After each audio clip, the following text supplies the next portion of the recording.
Ada 3 sebab kenapa loan korang tak approve. Yang pertama adalah blacklist.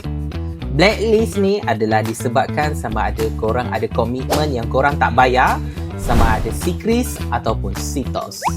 Yang kedua, disebabkan komitmen korang tinggi. Komitmen tinggi ni adalah disebabkan korang ada loan-loan yang lain yang korang tak habis bayar lagi, tapi dah melebihi daripada kapasiti gaji korang.